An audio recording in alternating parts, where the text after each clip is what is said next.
And welcome back to the Ramen. The soup for college students. Well, okay, Fisher, I think we said enough. Let's kick it over to our top movie dog, Matt McCain, for some insightful movie news. Hola, Rameneers. It is I, Mighty Mitt McCain, here to tell you all about the happenings at the movies. Let's get right into the top dogs at the box office this weekend. The Ashton Kutcher and Natalie Portman love fest, No Strings Attached, led the way, grossing nearly $20 million. Mr. Kutcher, even though Natalie says you're an awkward kisser, you're still my hero. The kosher, overweight, crime-fighting, Asian persuasion, homo sidekick-having Green Hornet lost its top spot and came in at numero dos. The best part of this whole movie is Kato's Chinese stunt double, which just happens to be played by our very own senior Asian correspondent, Anthony Nguyen. Judo chop! My favorite movie of the bunch, The Dilemma, made just over $9 million this weekend to nab the third spot. I know it's hard to believe that Vince Vaughn actually made a good movie, but something about his painful and challenging urination must have really tickled some giggle boxes. The fourth spot, which isn't quite a top dog, but something like an Australian Shepherd, went to The King's Speech, whatever the hell that is. And rounding out the top five was Jeff Bridges in the remake of the John Wayne classic True Grit, which has been in theaters for over a month and still hit the top five. That's impressive.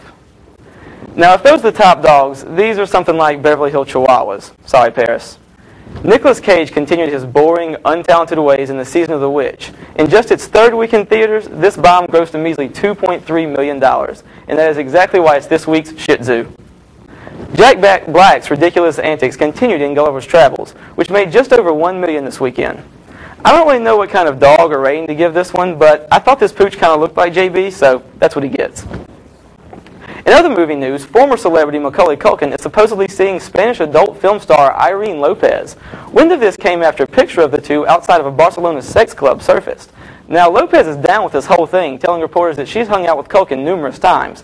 But little Kevin McAllister is denying it all the way, which I don't really understand because, in my opinion, a Spanish porn star is definitely a step up from Michael Jackson. Speaking of Michael Jackson, Justin Bieber released the poster for his upcoming movie, Never Say Never. This is sure to have pedophiles all across the world a little tight in their britches because apparently Bieber just never says never. The Bieber Fever hits theaters February 11th. But you would need a DeLorean to go that far into the future. It's time for this week's cornucopia of releases. Anthony Hopkins plays his usual scary as hell self in The Right.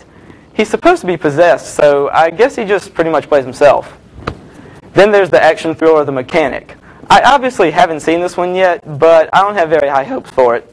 Jason Statham is probably the worst actor of all time, and Ben Foster in an action role is a complete joke.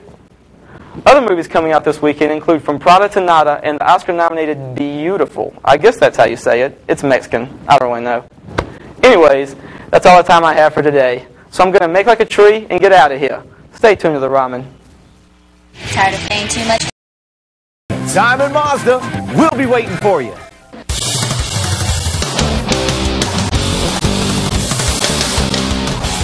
And welcome back to the Ramen. The soup for college students. Lamar, what's going down in the world of music this week?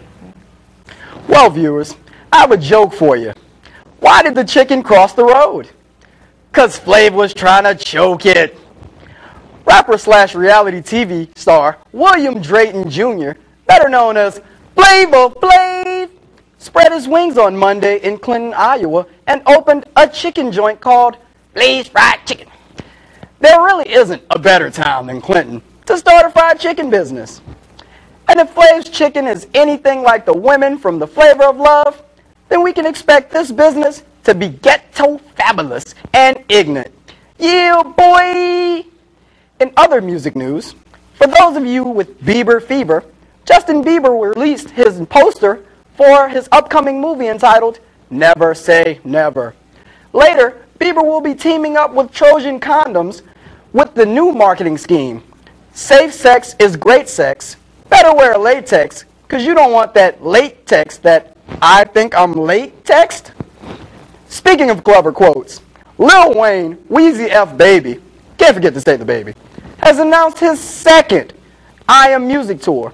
Tickets go on sale February 4th, and the tour commences in March. That's right, fans. The rapper that brought you the new single, sampled from the Beetlejuice beat, is about to evolve once again. From maybe a Martian to, I don't know, a gremlin? In the top pop spot, Britney Spears shaved the head of Katy Perry to be #1 with her new single, Hold It Against Me. Now, exactly what it is? Well, we can speculate. In the R&B genre, Bruno Mars is disobeying Jersey Shore rules all over and catching grenades. A couple of new popular albums for this week include Mission Bell by Amos Lee, Mine Is Yours by my fave, the Cold War Kids, and Kiss Each Other Clean by Iron and Wine. In local music news, this Thursday, the Varsity is expecting to have a sea of people come out as Badfish will perform their traditional yet popular tribute to Sublime. So be sure to come out, because it's bound to be a sublime show. Also, on Friday, Arch Nemesis will be getting their Kanye on, giving us samples from the early 20s along with contemporary soul, blues, hip-hop, and jazz, raising the bar for modern electronic music. Lastly, I am not a human being, and this show is out of this world. Deuces.